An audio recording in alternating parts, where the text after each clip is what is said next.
본문은 5개의 명령문으로 되어 있습니다. 경계하라, 믿음에 굳게 서라, 남자다워라, 강하라, 모든 것을 사랑으로 행하라. 군대식의 명령이죠. 본문은 고린도전서 전체를 통해서 언급했던 모든 주제들에 대한 결론이기도 합니다. 고린도전서에 언급했던 문제들이 있죠. 분파의 문제, 또는 음란의 문제, 교인 간의 소송의 문제, 혹은 결혼의 문제, 또는 재정집행의 문제, 우상제물, 은사들, 이런 다양한 주제들을 이야기하고, 이제 마지막으로 이 간단한 명령문을 기록하고 있습니다. 문제가 많다고 하는 것은 그 문제를 극복해야 된다는 뜻이겠죠. 그래서 여기에 이 짤막한 명령들은 어떻게 하면 우리가 이러한 문제들을 극복하고 또 이기면서 나갈 것인가. 그래서 이 명령문의 마지막이 강한 자가 되라고 한 겁니다. 강건하라. 깨어 믿음에 굳게 서서 남자답게 강건하라. 강한 자가 되라. 그리고 다음 절에는 모든 걸 사랑으로 하라라고 하는 이런 말씀했는데요. 그래서 저는 오늘 말씀 제목을 여기에 강한 자, 강한 자가 되라 하는 이런 제목을 뽑아봤습니다. 결국 강한 자가 모든 시련들이나 시험들이나 문제들을 극복하고 이길 수 있겠죠. 그 강하다는 뜻이 뭡니까?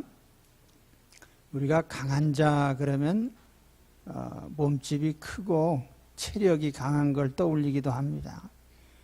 또는 두뇌가 좋은, 머리 좋은 사람을 떠올리기도 하고, 또 처세술에 능한 사람, 혹은 권력이 있는 사람, 이런 사람들을 떠올립니다. 강한 자. 엘빈 토플러의 말처럼 시대에 따라서 강한 자의 이미지가 달라지죠. 수렵 제치 시대에는 체격이 건장한 자가 강한 자예요. 또 산업화가 이루어질 때에 돈 많은 사람이 강한 자로 군림합니다. 그리고 현대사회는 지식과 정보를 많이 가진 사람이 힘 있는 자라고 합니다. 오늘 사도 바울이 말하는 이 강한 자는 그런 의미의 강한 자가 아니에요. 사도들을 보면은 그들은 육체적으로 강한 자도 아니고 돈 많은 사람도 아니고 그들이 세상에서 무슨 행세하는 사람도 아닙니다. 그러나 그들은 강한 자였죠. 이 강한 자를 우리가 좀 다른 말로 표현한다면 신앙의 생존자 이렇게도 표현할 수 있겠습니다. 신앙의 생존자. 구약에 보면은 남은 자라는 용어가 많이 나와요. 남은 자, 살아남은 자, 생존한 자. 여러 가지 환난과 시련과 고난 중에 살아남은 자, 특히 신앙으로 살아남은 자입니다. 믿음 팔아먹지 않고 여러 가지 어려움이 있었지만 살아남은 자가 진정한 강한 자다. 정말 강한 자는 몇 가지 강한 특성이 있습니다. 여기 첫째로 시련을 이기는 강함이 있죠. 고린도전서에 언급되었던 것처럼 여러 가지 어려운 문제들이 다가와도 그 문제 때문에 결코 인생을 포기하거나 신앙을 팔지 않습니다. 그래서 시련을 이기는 자, 실패해도 병들어도 재난이 와도 배신당해도 오해를 사도 결코 넘어지지 않는 강함이죠. 또 두 번째로는 죄를 이기는 강함이다 이렇게도 표현할 수 있습니다. 죄를 이기는 강함. 교도소에 있는 절도, 강도, 사기 전과자들을 보면은 대개 누적 전과자가 많아요. 전과가 많죠. 자기들 말로 하면 별을 많이 단 것인데, 그 별을 많이 달았다는 것은 결국 강한 자란 뜻이 아니고 의지가 박약하다는 뜻이에요. 그러니까 그 죄를 지으면 안 되는데 자꾸 반복하는 것이죠. 하나님의 자녀로서 강한 자는 죄를 이기는 능력이 있습니다. 그리고 세 번째로 바른 삶에 대한 의지가 강한 자예요. 이걸 우리가 다른 말로 표현하면 강한 도덕성이라고 얘기할 수가 있겠습니다. 하나님이 금하신 것, 인간으로서 하지 말아야 될 것은 절대로 하지 않습니다. 짐승과 사람을 구별하는 가장 중요한 분별점이 바로 도덕성이죠. 짐승에게 도덕성이 없어요. 요즘 아이들에게 윤리도덕 얘기를 하면은 무슨 고리타분한 윤리도덕이냐 그러는데, 인간에게서 윤리도덕을 빼면은 짐승이 되는 거예요. 그러니까 이 도덕성이라고 하는 건 매우 중요한 것입니다. 그래서 영적으로 강한 자는 항상 도덕성이 강한 자예요. 이런 강한 자에게 나타난 삶의 결과물이 뭐냐 하면은 삶의 안정성인 것입니다. 환경이 어떻게 변해도 삶의 자세가 변하지 않아요. 흔들림이 없습니다. 부하게 되든지 가난하게 되든지 높아지든지 낮아지든지 또는 건강하든지 병들든지 칭찬을 받든지 책망을 받든지 생각에 변화가 없고 크게 흔들리지 않습니다. 그러나 약한 사람들을 보면은 항상 삶이 변화무쌍하죠. 형편에 따라서 삶이 들쭉날쭉합니다. 멀쩡하다가도 돈만 좀 떨어지면 삶이 흔들려요. 우리가 지난번에 그 IMF 위기를 맞았을 때, 우리가 위기를 맞은 그 외환 위기죠. 많은 가정이 파탄이 났어요. 잘 견디는 것 같은데 위기가 오면 견디지 못해요. 그래서 성경이 이런 사람들을 가리켜서 바람에 나는 겨와 같다, 그렇게 표현을 합니다. 바람에 나는 겨와 같다. 강한 사람들은 신앙이 안정되어 있습니다. 하나님과의 관계가 일정하죠. 예배 생활에 요동이 없고 또는 우리가 헌신하는 생활에 변화가 없습니다. 일정한 헌신의 생활을 하죠. 기도 생활, 성도들과의 교제, 모든 것이 다 안정되어 있어요. 또 가정 생활도 안정이 되어 있죠. 가족 관계나 또는 그가 하고 있는 직업적인 일이나 모든 면에서 크게 흔들리지 않습니다. 이웃과의 관계도 흔들리지 않아요. 성경은 이런 표현을 합니다. 하나님은 우리의 피난처시요 힘이시니 환난 중에 만날 큰 도움이시라. 그러므로 땅이 변하든지 산이 흔들려 바다 가운데 빠지든지 바닷물이 흉용하여 뛰놀든지 그것이 넘침으로 산이 요동할지라도 우리는 두려워 아니하리로다. 그래서 천지개벽이 일어나도 흔들림이 없는 이런 안정된 삶을 사는 것이 정말 강한 자의 모습이에요. 자, 오늘 나는 정말 강한 자로 살고 있습니까? 내 삶이 안정됐다고 평가하십니까? 또 어떤 문제가 내 삶을 흔들고 있습니까? 오늘 강한 자의 삶을 회복하시기 바랍니다. 그래서 모든 문제들의 산을 넘어설 수 있는, 돈이 떨어져도 병들어도 또는 여러 가지 어려운 문제들이 다가와도 흔들리지 않고 삶을 지켜가고 또 믿음을 지켜갈 수 있는 이런 신앙의 생존자들이 되시기 바랍니다.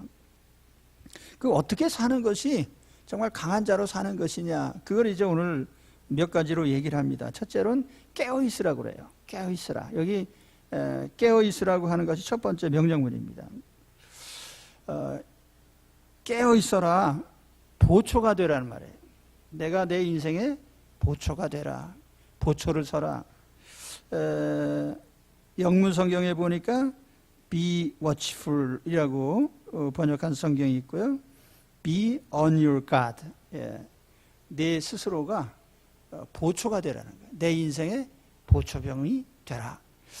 돈 주고 경비를 세우라는 말이 아니고 내가 스스로 경비원이 되는 거죠. 경계하라.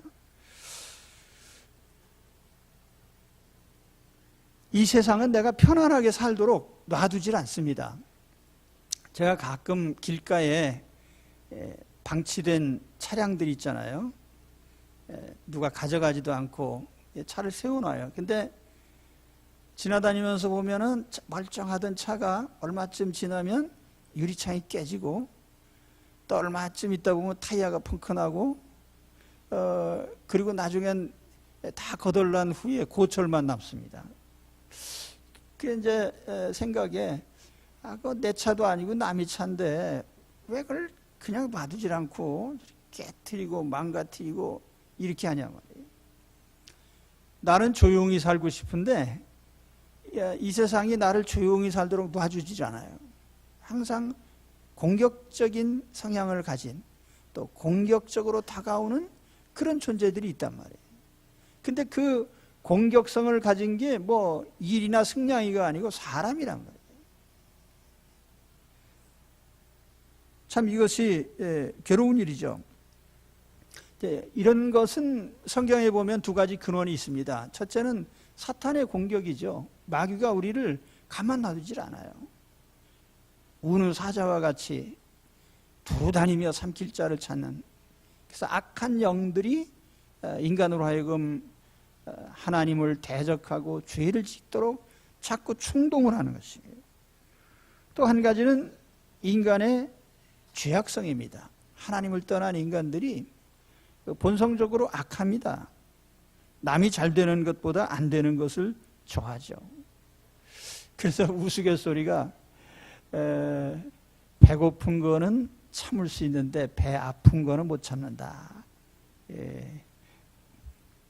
무슨 뜻인지 아시겠습니까? 남 잘 돼서 배 아픈 건 못 참단 말이에요.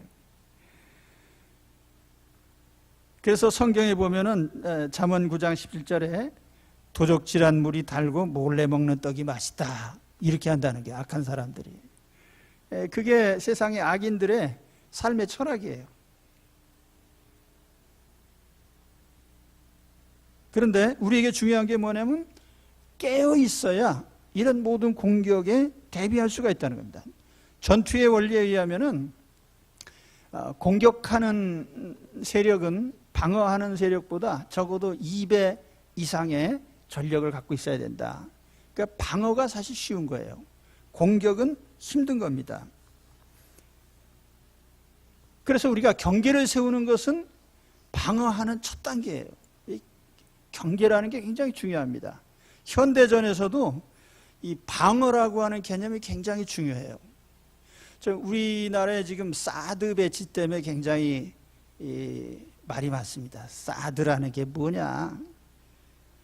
그 영어로 하면은 이 터미널 하이 얼티튜드 에어리어 디펜스, 그 약자인데요. 고고도 방어 미사일입니다. 고고도 방어 체계. 그래서 이게 사실은 디펜스입니다. 마지막에 붙은 단어가 방어용인데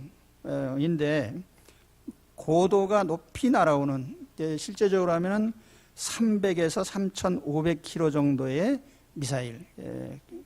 그러니까 탄도미사일의 경우에 사거리가 있거든요. 300에서 3,500 정도. 그러면 우리나라에서 저 중앙아시아까지 갈 수 있는 상당히 멀리 날아오는 탄도미사일을 막을 수 있고, 또 이것이 고도상으로 보면은 150km 고도에서 요격을 할 수가 있습니다. 굉장히 높은 고도로 날아오는 것을 요격을 하는 거예요. 그런데 이제 낮은 고도로 날아오는 그 미사일을 막는 것이 이제 패트리어트라는 체계가 있습니다. 그거는 이제 고도가 한 10km에서 20km 정도의 고도로 날아오는 것을 방어하는 거예요. 이게 다 방어용입니다. 그러니까 상대편이 미사일을 쏘면은 공중으로 날아오는 동안에 탐지를 해서 공중에서 그걸 맞추는 거예요. 그래서 날아오는 것을 맞춰서 중간에 떨어뜨리는 거죠. 분해해버리는. 이런 체계가 이제 미사일 요격 체계라고 하는데, 이 사드에서 제일 중요한 게 뭐냐면은 이걸 미사일을 탐지하는 그 레이더입니다. 그게 사실은 문제가 되는 거예요. 그런데 어느 정도를 탐지할 수 있냐면은 탐지 거리가 1800에서 2000km 정도 됩니다. 굉장히 멀리서 발사되는 것을 사전에 탐지하고 그걸 또 요격할 수 있어요. 근데 이러한 기술이 이제 점점 개선되면서 이제 지금은 이제 거의 완성 단계에 있는 거죠. 근데 중국 사람들이 왜 싫어하느냐 하면은 자기네들의 이제 저쪽 중국 끄트머리에서 미사일 발사하고 하는 거를 여기서 미리 다 들여다보고 탐지할 수 있다는 거죠. 그리고 필요에 따라서는 요격할 수도 있다는 거죠. 그러니까 중국 사람들이 아주 결사적으로 반대하는 것입니다. 이것이 대북용이 아니라 중국을 겨냥한 거 아니냐, 그래서 이제 반대를 하는 거죠. 근데 사실은 우리나라로서는 이것이 없는 것보다 있는 게 100배 낫죠. 그리고 이게 한 개 포대면 발사대가 6개인데 이거를 우리 돈으로 설치를 하려면 1조 원이 들어갑니다. 그러니까 사실은 뭐 우리로서는 이게 뭐 손해날 게 없는 건데, 단지 이제 그 이웃에 있는 중국이 이건 우리를 억압하려고 하는 거 아니냐. 그러니까 뭐 예를 들어서 사거리 2000km 그 범주 내에서 베이징이나 몽골까지도 포함해서 거기에서 발사하는 미사일을 요격할 수 있단 말이에요. 그러니까 사실 이게 상당히 범위가 넓습니다. 뭐 그걸 뭐 놔둘 거냐 말 거냐 하는 건 이제 그건 뭐 정적인 문제고, 아무튼 이 사드의 가장 중요한 건 뭐냐면 사전 탐지라고 하는 겁니다. 2000km 밖에서 미사일 쏘느냐 안 쏘느냐를 들여다보고 있단 말이에요. 이제 현대전에서 중요한 것은 바로 이 사전 탐지의 능력입니다.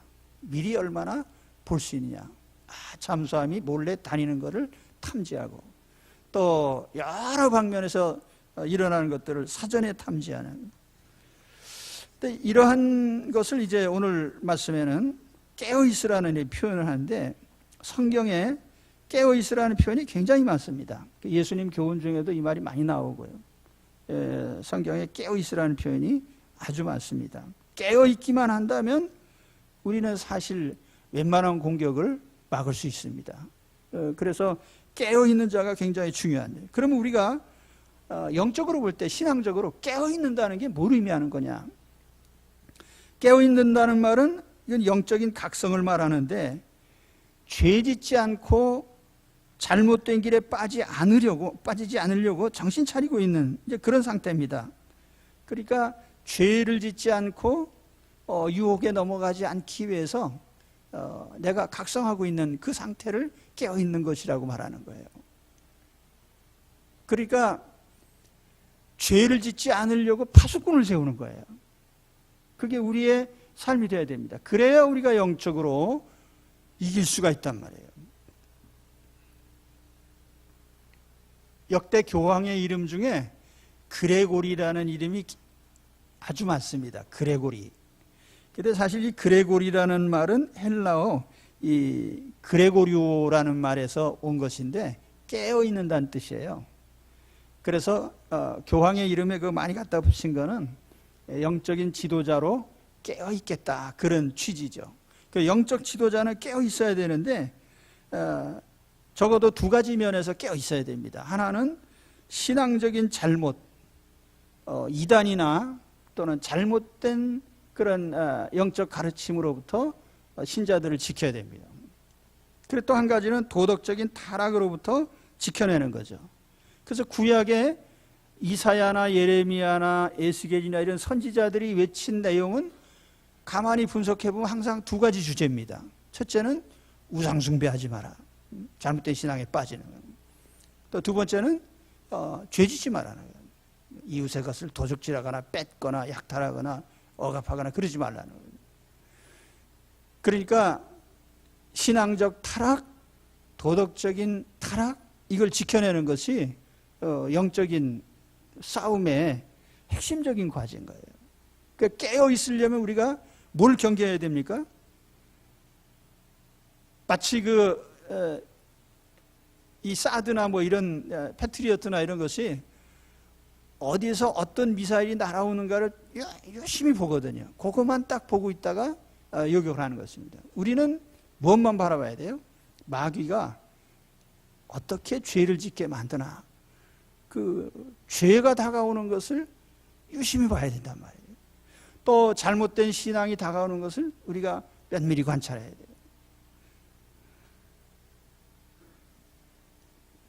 특히 도덕적인 각성이 굉장히 중요합니다. 고린도 교회 안에 있었던 문제들을 다시 돌이켜보면은, 예를 들어서 바울파, 아볼로파, 뭐 베드로파 하면서 이게 무슨 신앙 문제입니까? 아니, 이게 윤리적인 문제예요. 서로 파벌이 나눠서 싸우는 거. 오늘날 교회도요, 교회 내부 문제 가운데 제일 많은 게 그런 다툼이거든요. 다툼이라는 건 신앙의 문제가 아니에요. 이거는 그냥 도덕성의 문제, 윤리적인 문제예요. 고린도 교회 안에 있었던 불륜의 문제, 그 불륜이 신앙적인 거예요? 그건 도덕적인 문제예요. 교인끼리 싸우고 세상 법정에 소송을 했단 말이에요. 이게 신앙의 문제가 아니에요. 이게 윤리적인 문제, 도덕적인 문제예요. 그러니까 어떤 면에서 보면은 고린도 교회 안에 있었던 많은 갈등과 여러 문제들 중에 대부분은 도덕적인 문제예요. 그러니까 우리가 이 도덕적으로 깨어있는 것이 굉장히 중요합니다. 물론 그 안에 보면 우상 제물 문제, 무슨 성례의 문제 이런 것도 있었지만 사실 그런 것은 교회 밖의 사람들에게 크게 영향을 주지 않습니다. 교회 밖에 안 믿는 사람들이, 예수 믿는 사람들이 세례식을 어떻게 하든지 또는 성찬식을 어떻게 하든지 큰 관심 없어요. 그런데 교회 밖에 있는 사람들이 교회 안에 있는 사람들이 나쁜 짓 하는, 도덕적으로 잘못된 짓을 하는 건 잘 알거든요. 그러니까 현대교회가 세상 사람들한테 지탄을 받는다면 그것은 신앙적인 문제보다는 도덕적인 문제가 더 심각한 문제가 되는 거예요. 그래서 우리가 정말 하나님의 교회를 욕먹이지 않고 예수님을 욕먹게 하지 않으려고 하면 우리가 도덕적으로 깨어 있어야 돼요. 굉장히 중요합니다.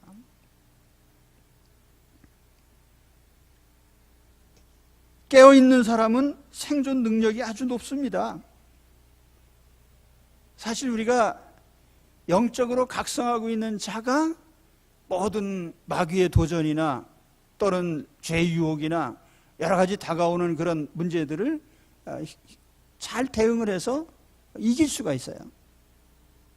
근데 이걸 대비를 못하면 넘어가는 겁니다.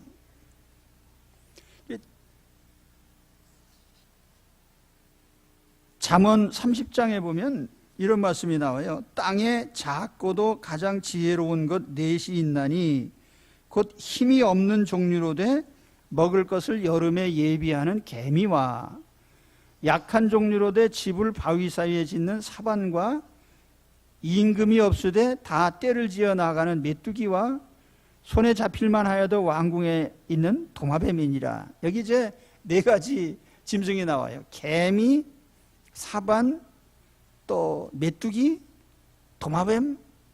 이게 다 작은 동물입니다. 몸집이. 여러분, 지금 지구상에서 가장 번성하는 동물이 뭔지 아세요?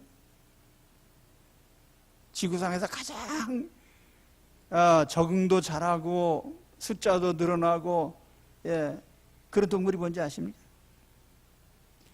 개미요, 개미.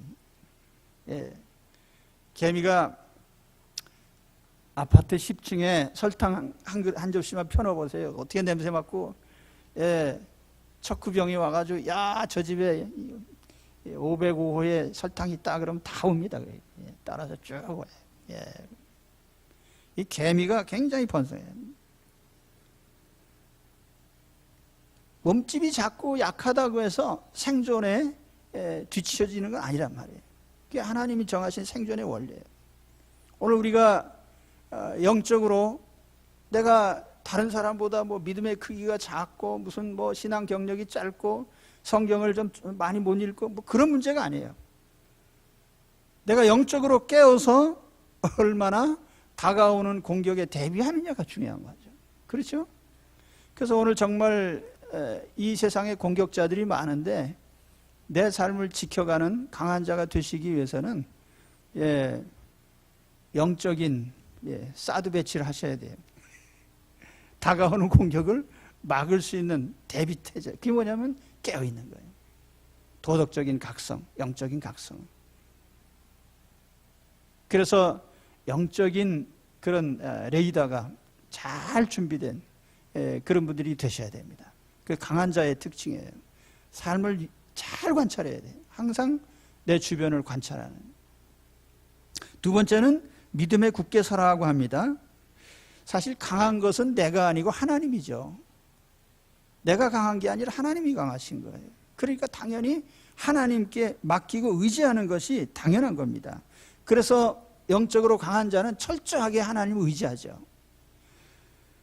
사람 믿지 말아요. 자신도 믿을 수 없습니다. 타인도 믿지 마십시오. 그렇다고 해서 모든 사람 의심하세요. 그 말이 아니라 사람 자체가 강한 자가 아니에요. 그렇기 때문에 인간에게 내 삶을 맡길 수는 없다 그 말입니다. 사람에게 내 인생을 맡길 수 없는 거예요. 너희는 인생을 의지하지 말라. 그의 호흡은 코에 있나니 셈할 가치가 어디 있느냐.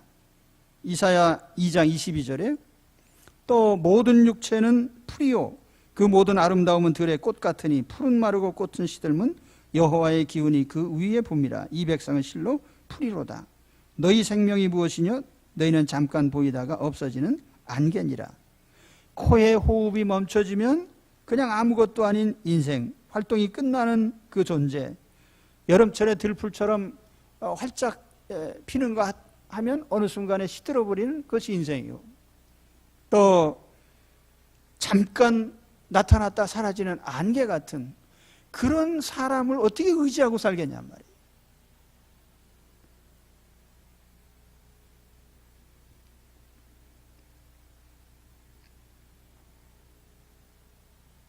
저 예전에 복싱 경기를 좋아했는데요. 캐시어스 클레이, 무하메드 알리, 정말 유명한 복서죠. 정말 잘하는데 어느 날 갑자기 몸을 막 떨면서 나타나서요. 파킨슨병 때문에. 인간이라는 것이 참 약하다. 어느 순간에 쓰러질 수밖에 없는. 그렇다면 우리가 사람을 의지하는 것이 얼마나 허망한 일이에요. 그런데 내 자신이 강한 자라고 생각하는 것 자체도 일종의 그건 착시 현상이에요. 착각. 사람들이 나를 강한 자로 보는 게 아니라 나의 가진 배경을 보는 겁니다. 내가 가진 돈이나 내가 가지고 있는 지위나 내가 가지고 있는 명예나 뭐 이런 것들이 있을 때 사람들이 그걸 보는 것이지 실제로 나라는 전혀 아무것도 치장이 없는 내 자신을 본 게 아니에요. 그래서 정말 사람 자신, 내 자신을 볼 때에 내 자신의 있는 그대로 아무 지위나 아무것도 없는 그 자신의 내 모습, 그것이 내 자신이거든요. 나는 강한 자가 아니에요. 연약한 자죠. 그 자신을 깨닫는 것이 참 중요합니다. 다윗은 이런 말을 했어요. 여호와여 나의 종말과 연한이 어떠함을 알게 하사 나로 나의 연약함을 알게 하소서. 이게 다윗의 기도 제목이에요. 여기 나의 종말, 연한, 내가 얼마나 살는지, 내가 얼마나 짧은 인생을 사는지, 또 내 자신이 얼마나 연약한 인간인지 이걸 깨닫게 해달라는 거예요. 왜냐하면 다윗은요, 왕 아니에요, 왕. 일국의 왕이었고 권력도 가지고 있고 재산도 있고 거기 노비들도 많고 신하들도 많고 군대도 있고. 근데 사실 이런 것 때문에 다윗이 실수를 많이 했어요. 밧세바 사건 잘 아시잖아요. 또 그런가 하면 자기 힘을 과시하기 위해서 군대의 숫자를 조사하고 하나님께 또 처벌을 받고. 그래서 다윗은 항상 자기가 얼마나 약한 자인지를 깨닫게 해달라고 기도합니다. 왜냐하면 약할 때 하나님을 더 의지하게 돼 있거든요. 아, 나는 약한 자야. 그랬을 때 하나님 더 의지하는 거예요. 그래서 사도 바울은 나는 자랑할 게 있는데 나의 약한 것을 자랑하리라. 그래, 약할 때 내가 하나님 더 의지했고 그 결과로 나는 더 많은 하나님의 능력을 체험할 수 있었다는 거죠.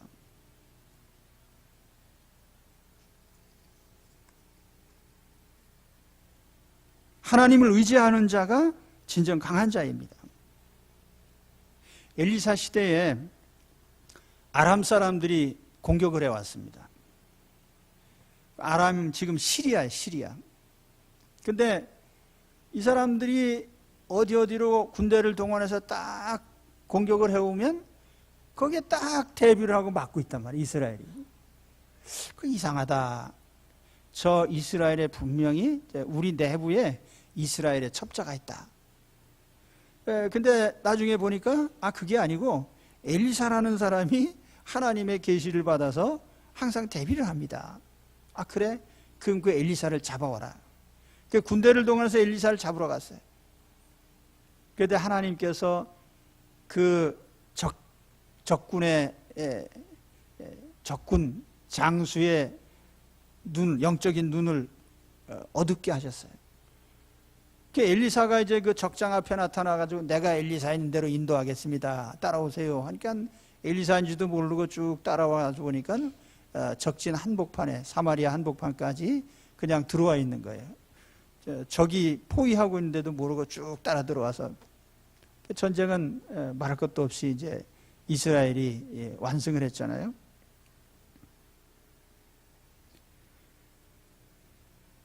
누가 강한 민족이고 강한 나라입니까? 하나님을 굳게 믿는 민족이에요. 사실 우리가 지금 대북 관계에 있어서도 저는 항상 그렇게 생각합니다. 핵무기요? 핵무기가 과연 쓸 날이 올까요? 그게 무슨 유용한 물건이 될까요? 공갈 협박용은 될 수가 있지만은 사실 그것을 들고 있는 인간은 나약하기 짝이 없거든요. 그렇기 때문에 하나님께서 뭐 한순간에 호흡을 걷어가시면 끝장나는 거예요.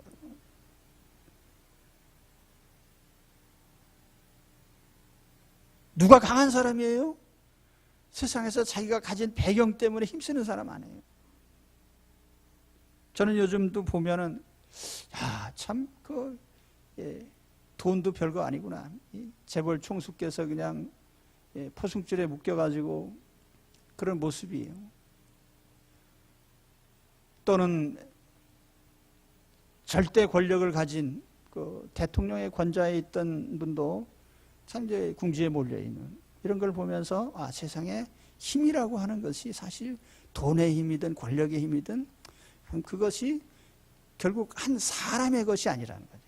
예. 중요한 것은 뭡니까? 우리는 연약한 자라는 것을 아는 것입니다. 그래서 우리가 약함을 알고 하나님을 의지할 때 그것이 우리의 강함이 되는 거예요. 그래서 우리는 자신이 강한 자가 아니라 믿음의 강한 자가 돼야 돼요. 하나님을 더 굳건히 의지할 수 있게 되시길 바랍니다.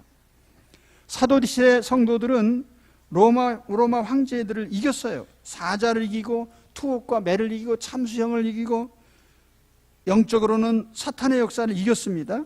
불신앙을 이기고 세상을 이겼는데 그들이 이렇게 이긴 배경이 무엇입니까? 그들이 믿은 거예요. 믿음.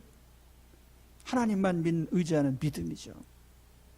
로마 황제들은 칼로 그리스도인들을 제압하려고 했어요. 그러나 그리스도인들은 믿음으로 황제를 제압했죠. 이런 믿음의 승리자들이 되시기 바랍니다. 그 다음에 세 번째는 남자답게 용기를 가져라. 이 Be Man of Courage라고 이제 NIV 성경에는 번역했는데요. 안드리조마이라고 하는 헬라어가 이제 남자답게라고 이렇게 번역했는데, 이건 용기를 가지라는 뜻입니다. 일반적으로 여성들은 현실적이고 실리에 아주 밝습니다. 그러니까 하나님이 그렇게 이제 본성적으로 주셨거든요. 여자들의 말을 들으면 굶지는 않죠. 왜냐하면 실리에 밝기 때문에. 그죠? 아닌가요? 예. 근데 남자들은요, 눈에 보이는 실리가 없음에도 불구하고 무모하게 도전하는 경향이 있거든요. 예. 그래서 가끔가다 쫄딱 망하지. 예. 그렇게 하다가. 그럼에도 불구하고 남자답다는 이 말의 배경은 뭐냐면 도전해 본다는 거거든요. 예. 그 용기죠, 용기. 예. 그걸 가지란 말이에요. 하나님은 모세의 후계자인 여호수아에게 반복해서 신명기 혹은 여호수아서에 모세가 후계자를 세우면서 제일 많이 한 말이 뭔지 아십니까? 모세가 여호수아에게, 하나님께서 모세에게 부탁을 하셔서 넌 저 여호수아한테 이 말을 꼭 해줘라. 그게 뭐냐면은 너는 여호수아에게 명령하고 그를 담대하게 하며 그를 강하게 하라. 마음을 강하게 하라, 담대히 하라. 오직 너는 마음을 강하게 하고 극히 담대히 하여 내가 네게 명한 것이 아니냐. 마음을 강하게 하고 담대히 하라. 두려워 말며 놀라지 말라. 그래서 지도자 여호수아에게 반복해서 한 말이 뭐냐면은 넌 좀 담대해져라는 거야. 담대해져라. 용기를 가져라. 이렇게 말한 것은 여호수아 자신이 지도자이지만 그 역시 마음이 약한 사람이에요. 역설적으로 너 담대해져 라는 말은 너는 왜 그렇게 용기가 없어 그 말이죠. 오늘 우리는 사실 담대하지 못한 거예요. 용기를 잃어버려요. 가나안 정복을 위해서 첫 번째로 필요했던 것은 담대히 도전하는 용기였습니다. 사람은 누구나 두려움을 갖고 있어요. 여호수아도 두려움이 큰 사람이었어요. 근데 하나님께서 너 좀 담대해져라. 용기를 가져라. 저는 매주 설교를 하지만 항상 강단에 설 때마다 두려운 마음이 있습니다. 전쟁터에 있는 병사들도 총을 들고 전투를 하잖아요. 총소리가 나고 동료가 옆에서 쓰러지면 공포심이 다가와요. 이 두려움을 극복해야 돼요.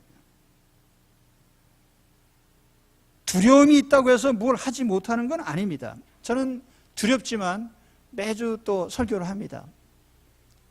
또 사람마다 어떤 사람을 만나는 데 대한 두려움이 있잖아요. 쉬운 사람도 있지만 또 힘든 사람도 있고 세상에는 정말 만나기 싫은 사람도 있어요. 사회생활하다 보면. 그래도 만나야 되는 거죠. 그 용기죠. 직면하는.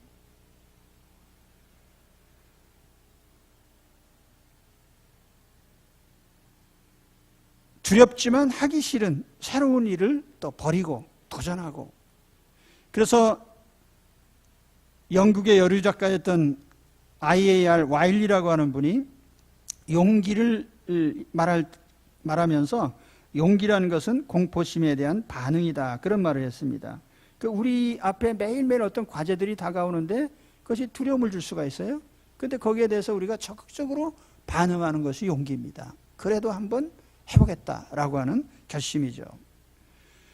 자, 오늘 우리 앞에 다가오는 여러 가지 과제들이 있습니다. 그 안에는 인간관계도 있고 또는 과중한 업무상의 문제도 있고 또 여러 가지 풀어야 될 매듭도 있고 많은 것들이 있는데 그것에 대해서 두려움을 갖지 말고 도전을 해보는 거죠.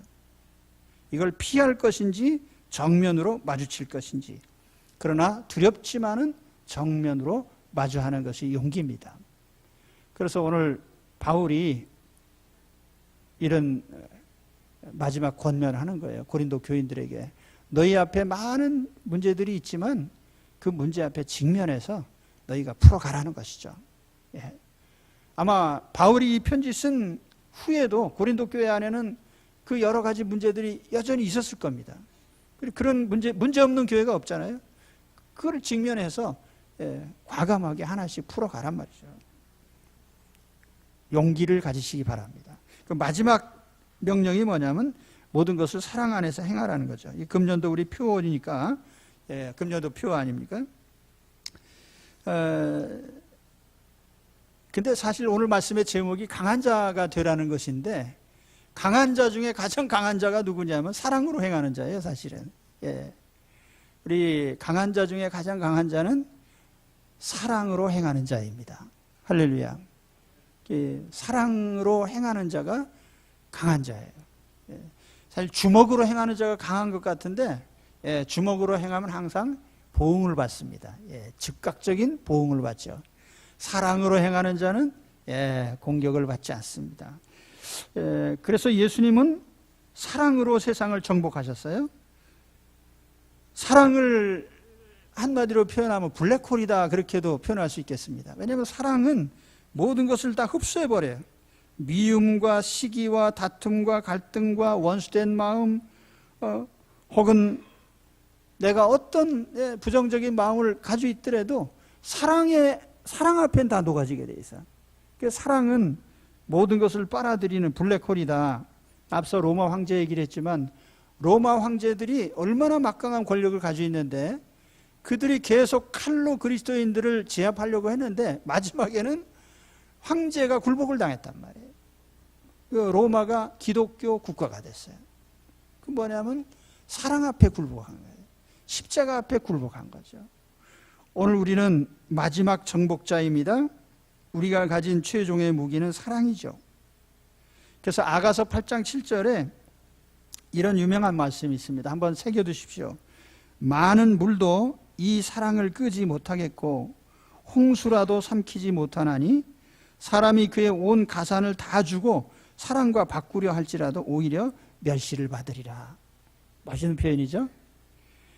사랑이라고 하는 그 지고하고 지대한 그 가치를 어떤 물질로도 어떤 것으로도 교환할 수 없다는 거예요. 이 사랑은 최고의 가치예요. 오늘 진정 강한 자는 지식인이 아닙니다. 부자가 아닙니다. IQ 높은 사람 아닙니다. 무식해도 사랑할 줄 아는 사람이 강한 자요. 가난해도 사랑할 줄 아는 사람이 세상을 이기는 자입니다. 머리가 나빠도 사랑할 줄 아는 사람이 남을 이깁니다. 사랑은 죄도 이기고 마귀도 이기고 정죄도 이기고 심판도 이깁니다. 그렇기 때문에 사랑 앞에 살아남을 존재가 없어요. 사랑이 다 정복해버린단 말이에요. 사랑은 마지막 능력이죠. 그렇기 때문에 우리 그리스도인들에게 있어서 정말 강한 자로 살아가기 위한, 강한 자로 살아남기 위한, 제가 초반에 말씀드렸지만 여기 강한 자라고 하는 건 신앙의 생존자예요. 세상에 아무리 어려운 문제들이 다가와도 신앙적으로 마지막 살아남는 자가 누구냐? 그게 강한 자인데 그 강한 자의 마지막 도구가 사랑이란 말이에요. 그렇기 때문에 사랑으로 세상을 이기는 그런 승리자들이 되시기를 축원합니다. 오늘 말씀 통해서 강한 자의 말씀드렸어요. 깨어 있어라, 믿음에 굳게 서라, 용기를 가져라, 그리고 마지막으로는 사랑으로 행하라는 것이죠. 그래서 이 강한 자의 삶을 오늘 회복하시고 정말 강한 자로서 사시고 믿음의 마지막 생존자가 되는 그런 어떻게 보면 서바이벌의 마지막 믿음으로 살아남고, 그래서 강한 자가 되시기를 축원합니다. 기도하겠습니다.